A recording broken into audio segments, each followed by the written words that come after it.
Very briefly, one of the main symptoms is complete withdrawal from society, to change one's moods radically for no reason, to start blaming oneself, to hear your son or daughter start saying, I wish I weren't alive, the world would be a better place without me. These types of things, when you start hearing them, you should realize when you see this, you need to take this challenge seriously. Brothers and sisters, I will tell you one episode in my own office and my own interactions. Wallahi, it shook me to the core. A young man from our own community wanted to get rid of his own life. And I'm trying to explain to him and whatnot. One phrase he said, it struck me.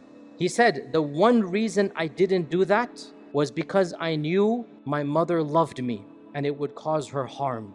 She would feel hurt.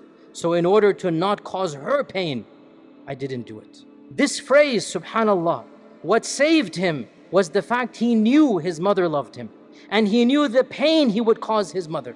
That simple realization, to know that a person is loved, to know that a person feels validated, that's on us. Because all too often such young men or such young women feel, nobody cares about me. My parents don't like me, they think I'm a disappointment. My parents think I'm the biggest regret they ever had. I heard my dad say so. I heard my mom say, I wish I wasn't born. So I urge all of you to reorient your thinking when it comes to depression. I urge all of you to be vigilant, especially with your teenagers, especially with the next generation. No matter what they've done, okay, sometimes they have to be rebuked understandably, but that rebuke must be within love. They must know they are loved. They must know they're appreciated. They must feel validated about who they are, even with their mistakes and shortcomings. Be careful, parents. Don't be so harsh that your children start thinking, I wish I was never born. You have definitely gone too overboard if they start thinking this way. So use your language with wisdom and understand the next generation is not me and you. We grew up in a different time and place.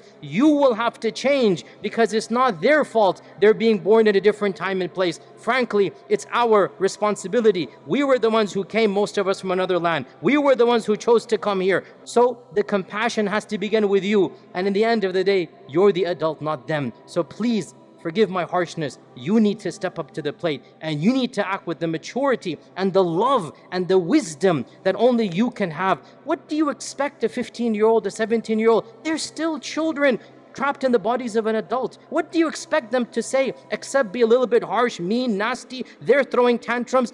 It doesn't justify you going the other way. You're the adult. Please, brothers and sisters, act like that. Make dua to Allah, show love to your children, have your households to be a household of love and iman and taqwa, and just lots of dua and lots of love. We cannot dismiss depression. We cannot just say, oh, this is a figment of your imagination. It doesn't change the fact it's an actual, tangible, psychological, psychiatrically diagnosable disease. And therapy does help. Not just iman. Iman is also helpful, good friends helpful, but therapy does help as well.